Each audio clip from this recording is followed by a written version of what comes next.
तो अब जरा सा हम लोग नोडल एनालिसिस के बारे में समझते हैं। तो नोडल एनालिसिस के भी ना बच्चों दो तरीके हैं। जैसे कि नोडल एनालिसिस का अगर मैं तुम्हें कंसेप्चुअल मतलब बताऊं तो नोडल एनालिसिस का कंसेप्चुअल मतलब होता है जहां पर हम एक सर्किट के अंदर जो डिफरेंट डिफरेंट पॉइंट्स हैं, डिफरेंट डिफरेंट वायर्स हैं, उनके पोटेंशियल को स्टडी कर रहे होते हैं। That is it, that is the nodal analysis. अगर मानो मुझे तुम्हें equation of the nodal analysis से इंट्रोड्यूस करना हो तो नोड का मतलब जंक्शन होता है। That is it. कि मानो अगर मैं तुम्हें बोलूं कि भाई ये मेरे पास 3 वायर्स है और 3 वायर्स का जंक्शन है ये, तो अब जो मैं तुम्हें इक्वेशन देने वाली हूं उसकी हेल्प से तुम कुछ क्वेश्चन टाइप सॉल्व कर सकते हो, बाकी इक्वेशन तुम्हें याद रखनी है। तो नोडल एनालिसिस में हम लोग क्या करते हैं, एक बार तुमने डिसाइड कर लिया कि तुम कौन सी नोड के पर्सपेक्टिव से इक्वेशन लिखना चाहते हो, कौन सी जंक्शन के विद रिस्पेक्ट टू इक्वेशन लिखना चाहते हो, एक बार तुमने वो जंक्शन डिसाइड कर लिया, नोड डिसाइड कर ली, अब तुम देख लो कि उस नोड से एसोसिएटेड कितने रास्ते हैं जो उससे डाइवर्ज होते हुए जा रहे हैं। जैसे कि यहाँ पर 3 रास्ते हैं जो डाइवर्ज होते हुए जा रहे हैं। अब तुम्हें हर रास्ते के लिए, ध्यान से देखना, अब तुम्हें हर रास्ते के लिए लिखना है नोड का पोटेंशियल माइनस दूसरे वाले पॉइंट का पोटेंशियल डिवाइडेड बाय उस रास्ते में कितना रेजिस्टेंस आ रहा है। सारे के सारे रास्तों के लिए ये चीज लिख के ऐड कर देनी है, वो हमेशा 0 होगी। और ये ना कोई बड़ी बात नहीं है। देखो हमारा जो किरचॉफ का पहला रूल है वो बोलता है incoming current it is equal to the outgoing current. So obvious सी बात है incoming current minus the outgoing current is going to be 0, है ना। जैसे कि ये देखना बच्चों, मान लो मैं तुम्हें बोलूं कि भाई ये ए पॉइंट पे है, ये बी पॉइंट पे है, ये सी पॉइंट पे है। अब यहां पर अगर करंट अगर आई है तो ऑब्वियस सी बात है यहां पर भी करंट आई होगा ना। तो मैं तुम्हें बोल रही हूं incoming current is equal to the outgoing current. यहां पर रेजिस्टर जरा सा R1 ले लो, यहां पर रेजिस्टेंस R2 ले लो। तो मैं बोल रही हूँ आई को कैसे लिखोगे, आई को लिखोगे कि भाई करंट ने कितना पोटेंशियल ड्रॉप क्रिएट किया डिवाइडेड बाय कितने रेजिस्टर के अक्रॉस। और इसको कैसे लिखोगे कि कितना पोटेंशियल ड्रॉप यहां पर क्रिएट हुआ है डिवाइडेड बाय कितने रेजिस्टर के अक्रॉस। अब इसको इस साइड पे ले आओ, इस साइड पे ले आओगे तो तुम्हारे पास आ जाएगा VA minus VB by R1 is going plus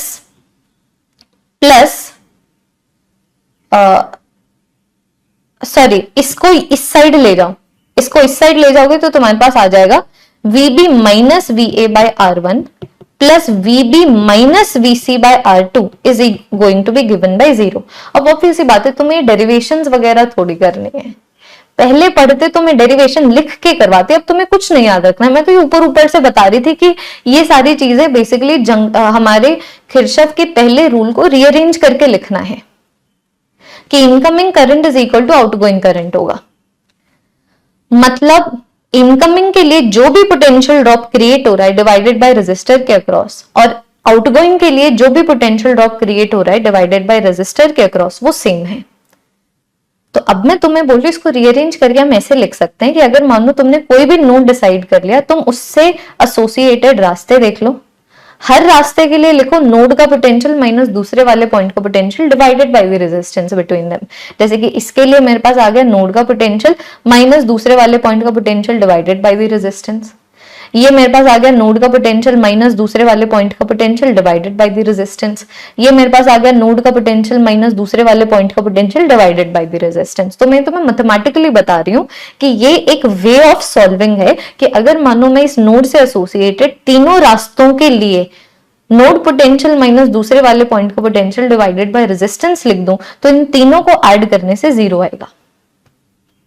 जैसे कि मानो मैं तुम्हें ये क्वेश्चन दूं, एक बार देखना बच्चों, मानो मैं तुम्हें ये क्वेश्चन दे दूं, तो अभी मैंने क्वेश्चन तुम लोगों को यहां पर ये दिया है, गौर फरमाना, मैंने तुम्हें क्वेश्चन ये दिया अगर ये 20 वोल्ट पे है, ये 12 वोल्ट पे है, तो ये कितने पोटेंशियल के ऊपर होगा। तो मैं तुम्हें बोल रही हूं जिस पॉइंट का पोटेंशियल निकालना है उसको नोड की तरह ले लो। तो इस नोड से एसोसिएटेड 2 रास्ते हैं, एक रास्ता मेरे पास ये आ गया, दूसरा रास्ता मेरे पास ये आ गया। दोनों रास्तों के लिए करंट को अलग तरीके से लिखो। क्या है वो अलग तरीका, नोड का पोटेंशियल माइनस दूसरे वाले पॉइंट का पोटेंशियल डिवाइडेड बाय रेजिस्टेंस। दोनों रास्तों के लिए नोड का पोटेंशियल माइनस, हाँ जी, नोड का पोटेंशियल माइनस दूसरे वाले पॉइंट का potential divided by the resistance. तो मैं तुम्हें बोल रही हूं जब आप सारे रास्तों के लिए ये लिखेंगे ना और फिर आप जब उनको ऐड करेंगे तो वो वाली जो वैल्यू है हमेशा 0 के इक्वल टू आएगी। तो देखो तुमने V0 चुटकियों में निकाल लिया। So this is a question type, और इस क्वेश्चन टाइप को ऐसे सॉल्व करना हमेशा प्रेफरेबल रहेगा। ये मैं अभी तुम्हें थ्योरी नहीं करा रही हूं, एक वे ऑफ क्वेश्चन सॉल्विंग बता रही हूं। तो अब तुम लोग निकाल सकते हो V0 by 6 minus 20 by 6 plus V0 by 4 minus 12 by 4 की वैल्यू आ गई 0। V0 निकालते रहो। एक और क्वेश्चन कराऊं, जैसे कि तुम लोगों ने ऐसे क्वेश्चन डेफिनेटली देखे होंगे ना यार, डेफिनेटली देखे होंगे। यहीं से व्हीटस्टोन ब्रिज का जो कंक्लूजन है वो भी प्रूव होता है, वहां पर आगे जाएंगे। तो मैंने तुम्हें अब की बार बोला कि भाई ये 10 वोल्ट पे, ये 20 वोल्ट पे, 4 वोल्ट पे है, यहाँ पर 1 ओम है, यहाँ पर 2 ओम है, यहाँ पर 5 ओम है। मैंने तुमसे पूछा इसका पोटेंशियल बताओ, मैंने तुमसे ये पूछा। तो तुमसे जिस पॉइंट का पोटेंशियल पूछा जा रहा है उसको नोड की तरह ले लो ना। तो मानो ये नोड मैंने ले लिया, अब मुझे देखना है इस नोड से एसोसिएटेड कितने रास्ते हैं। तो एक रास्ता मेरे पास ये आ गया, दूसरा रास्ता मेरे पास ये आ गया, और तीसरा रास्ता मेरे पास ये आ गया। हर रास्ते के लिए क्या लिखेंगे? नोड का पोटेंशियल माइनस दूसरे वाले पॉइंट का potential divided by the resistance. Node का पोटेंशियल माइनस दूसरे वाले पॉइंट का potential divided by the resistance. Node का पोटेंशियल माइनस दूसरे वाले पॉइंट का potential divided by the resistance. तो मैं तुम्हें बोल रही हूं, जब तुम सारे रास्तों के लिए ये लिख दोगे, ऐड कर दो, वो हमेशा 0 आएगा। इसका मतलब V0 minus 10 by 1 plus V0 minus 20 by 2 plus V0 minus 4 by 5 is going to be 0। तो एक ही वेरिएबल बच गया ना यहाँ पे, बताएं, एक ही वेरिएबल बच गया ना। तो V0 निकाल सकते हो ना, बिल्कुल निकाल सकते हो। हाँ जी, देखिए बिल्कुल निकाल सकते हो। तो ये आ गया नोडल एनालिसिस जो मैथमेटिकल थी, ठीक है, ये मैथमेटिकल नोडल एनालिसिस आ गई। अब एक नोडल एनालिसिस होती है जो कंसेप्चुअल होती है और कंपैरेटिवली ज्यादा इंपॉर्टेंट है। जैसे कि मैं तुम्हें ये कॉम्बिनेशन दूं, मैंने ये कॉम्बिनेशन देके तुमसे पूछा ए और बी के बीच में पोटेंशियल बताओ कितना है, सॉरी ए और बी के बीच में इक्विवेलेंट रेजिस्टेंस बताओ कितनी है। तो तुम बेसिकली क्या कंसिडर, तुम्हें अगर ए और बी के बीच में रेजिस्टेंस निकालनी है तो तुम ए और बी के पॉइंट्स को स्टडी करोगे और उसके साथ जो लिंक्ड है उनके पॉइंट्स को स्टडी करोगे। This is the conceptual nodal analysis. ये थी मैथमेटिकल नोडल एनालिसिस जिसके ऊपर बता के 2 क्वेश्चंस कराए, और क्वेश्चंस कल करेंगे। ये कंसेप्चुअल नोडल एनालिसिस है जो ज्यादा इंपॉर्टेंट है कि मैं पहले एक ही नोडल एनालिसिस करूं तो ए से एसोसिएटेड ये सारे के सारे पॉइंट्स हैं और ये सारे के सारे पॉइंट सेम पोटेंशियल के ऊपर होने चाहिए। अगर मैं बी पॉइंट की बात करूं तो बी से एसोसिएटेड ये सारे के सारे पॉइंट्स हैं और ये सारे के सारे पॉइंट सेम पोटेंशियल के ऊपर होने चाहिए। एक मेरे पास कोई पॉइंट ये भी आ रहा है और ये पॉइंट जिन भी पॉइंट से एसोसिएटेड है वो सारे के सारे सेम पोटेंशियल के ऊपर है। मानो तुमने इसको बोल दिया कि भाई ये एक्स के पोटेंशियल पे है, तो ये भी नोडल एनालिसिस है जो हम पहले भी कर चुके हैं, बस एक कंसेप्चुअल नोडल एनालिसिस है। हम यहाँ पर सर्किट को स्टडी कर रहे हैं, नोड्स को स्टडी करके कि मुझे इन दोनों के बीच में अगर रेजिस्टेंस निकालनी है तो मैं इन दोनों नोड्स को स्टडी करूंगी और देखूंगी कि और कौन कौन से पॉइंट्स है जो इनके सेम पोटेंशियल के ऊपर है। अब जब मैंने ये नोडल एनालिसिस की, अब मैं डायग्राम को क्या करूंगी, रीड्रॉ। देखो डायग्राम को कैसे रीड्रॉ किया जाता है। हमेशा सबसे पहले वो पॉइंट्स बनाओ जिनके बीच में तुमसे एक्चुअली में रेजिस्टेंस पूछी हुई है, और मुझसे एक्चुअली में रेजिस्टेंस किसके बीच में पूछी हुई है, ए के बीच में और बी के बीच में। अब तुम देख पा रहे हो ए और बी के अलावा एक और पॉइंट आ रहा है which is x. This is also nodal analysis. अब बांध दो रेजिस्टर कौन कौन से कहां पर आएंगे। ये देखो ग्रीन और येलो के बीच में, ये देख लो ग्रीन और येलो के बीच में। तो ग्रीन और येलो के बीच में एक तो मेरे पास आ गया 1 ओम, ग्रीन और येलो के बीच में एक मेरे पास आ गया 2 ओम। ब्लू और येलो के बीच में, ब्लू और येलो के बीच में, तो ब्लू और येलो के बीच में एक मेरे पास आ गया 4 ओम, एक मेरे पास आ गया इस तरीके से 2 ओम। एक मेरा है ब्लू और ग्रीन के बीच में, तो ब्लू और ग्रीन के बीच में एक ये मेरे पास आ गया 1 ओम। रीड हो गया ना। इसको बिल्कुल देखते ही हमें नहीं पता लग रहा था कैसे सॉल्व करेंगे, इसको देख के तो आई एम वेरी श्योर पता लग रहा होगा। निकाल सकते हो ना अभी? हाँ जी, करो इसको, आज जो सॉल्व करते हैं। तो इसकी रेजिस्टेंस की वैल्यू कितनी आ जाएगी, ये आ गया मेरे पास 2/3 ओम, है ना। ये वाली वैल्यू मेरे पास कितनी आ गई, 4/3 ओम। निकाल सकते हो ना, 1 बाई इसकी जो रेजिस्टेंस है इट इज 1/1 प्लस 1/2, तो ये मेरे पास 2/3 आ गया। उसी तरीके से इसकी जो रेजिस्टेंस है 1/r दैट इज 1/4 प्लस 1/2, जिसकी वैल्यू आ गई 4/3। तो मेरे पास अगर मैं और सिंप्लीफाई करूं तो मैं यहां पर देख पा रही हूं, यहां पर है मेरे पास 2/3, यहां पर है मेरे पास 4/3 और इनके साथ है इस तरीके से 1। अब 2/3 और 4/3 सीरीज में है, मतलब यहां पर मेरे पास आ गया 5/3 और 5/3 पैरेलल है 1 से। अब इक्विवेलेंट रेजिस्टेंस निकाल सकते हो, 1/r इज इक्वल टू 1/5/3 मतलब 3/5 प्लस 1/1, तो r की वैल्यू मेरे पास कितनी आ जाएगी, 5/8 ओम। देखो एक बार, ये वाली वैल्यू मेरे पास कितनी आ गई, 5/8 ओम। देखिए 6/3 होगा।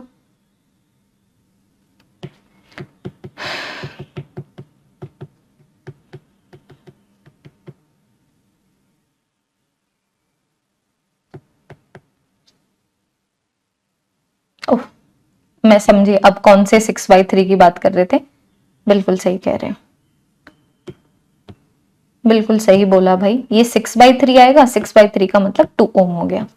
अब 2 ओम और 1 ओम अगर पैरेलल में है तो अब इक्विवेलेंट रेजिस्टेंस 1/r की वैल्यू आ गई 1/2 प्लस 1/1, r की वैल्यू आ गई 2/3 ओम। बिल्कुल सही। ये या फिर ये वाला क्वेश्चन देने से पहले एक बार बैलेंस व्हीटस्टोन ब्रिज के बारे में तुम्हें बताती हूँ।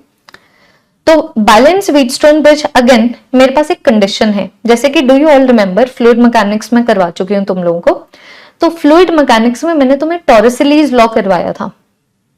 मैंने तुम्हें बोला था कि भाई अगर मेरे पास एक ओपन बीकर है जहां पर एरिया ऑफ क्रॉस सेक्शन बहुत ज्यादा बड़ा है एरिया ऑफ द होल से, मानो अगर पानी यहां तक भरा हुआ है और पानी के सरफेस से डी की डेप्थ के ऊपर अगर मैं कोई होल बनाऊं, तो यहां से जो पानी है या फिर यहां से जो लिक्विड है वो जिस वेलोसिटी से निकलेगा उसको मैं सिंपल काइनेमैटिक्स से दे सकती हूं।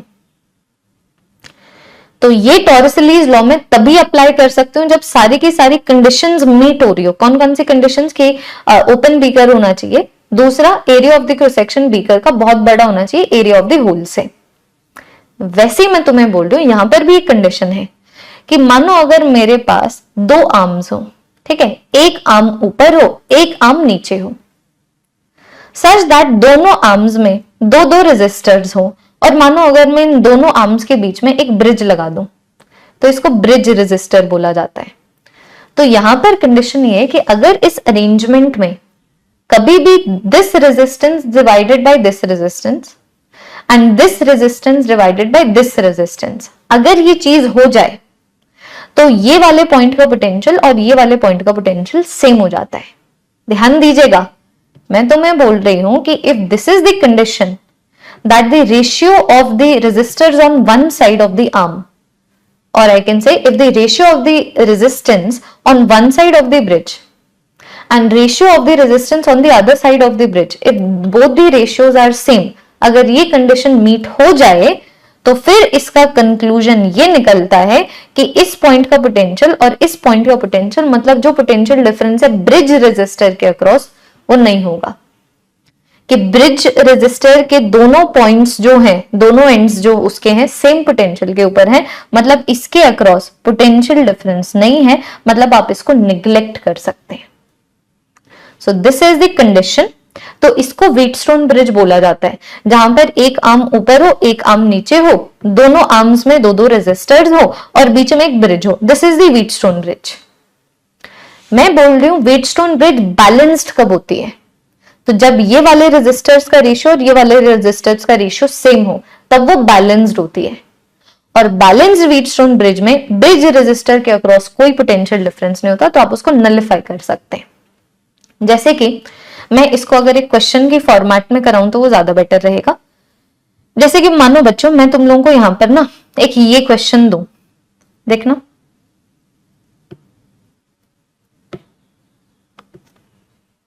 Just 1 second. आए हाय हो जा, जस्ट 1 सेकेंड ओके। हाँ देखना, मैंने तुम्हें बोला कि भाई इस तरीके से ना कंडीशन है, ठीक है। ये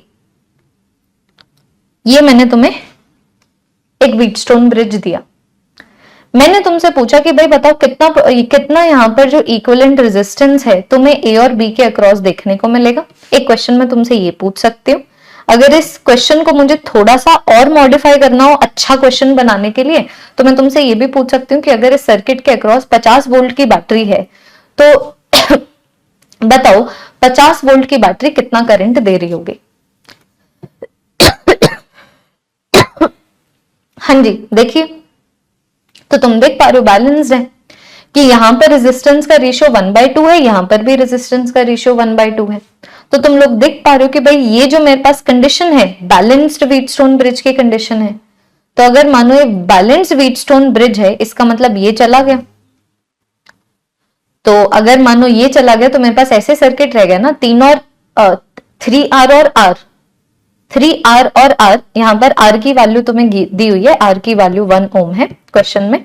तो 3R और R मेरे पास सीरीज में है तो 4R हो गया, 4R का मतलब 4 ओम। 6R और 2R जो कि 8R हो गया, 8 मल्टीप्लाइड बाय 1 8 ओम ऐसे है। तो अब मेरे पास ये सर्किट बन गया, देखो। तो अगर मानो मैं पहले क्वेश्चन के ऊपर जाऊं कि भाई इन दोनों के बीच में कितनी रेजिस्टेंस है, तो पैरेलल कॉम्बिनेशन है ना, पैरेलल कॉम्बिनेशन है। तुम बोलोगे 1/R is equal to 1/4 plus 1/8, है ना। तो R की वैल्यू मेरे पास आ गई 8 डिवाइडेड बाई 3 ओम। तो अगर मेरे पास 50 वोल्ट की बैटरी है जो आई का करंट दे रही है 8/3 ओम के अक्रॉस, तो ऑब्वियस सी बात है करंट की वैल्यू मेरे पास 150 डिवाइडेड बाय 8 एम्पियर होनी चाहिए। मैं चाहूँगी एक बहुत ही इंपॉर्टेंट नोटिस के साथ कि अगर कोई भी स्टूडेंट ऐसा है जो मुझसे पढ़ना चाहता है, जीजी मैम से पढ़ना चाहता है, एनडी सर से पढ़ना चाहता है, तो अभी एक बहुत अच्छा ऑफर चल रहा है। चाहे तुम लोग ईयर लॉन्ग सब्सक्रिप्शन ले लो या फिर तुम महा प्रैक्टिस कॉम्बो ले लो, हमारी एनसीईआरटी बेस्ड टेस्ट सीरीज ले लो या फिर विक्ट्री 3.0 का बैच ले लो। अगर तुम टीसी लाइव कोड लगाते हो तो तुम लोग देख पा रहे हो उसका ऑफ तुम लोगों को मिल जाएगा। अगर कोई भी एनरोलमेंट क्वेरी है तो इस नंबर के ऊपर भी कॉल करके अपने डाउट्स को रिजॉल्व कर सकते हो।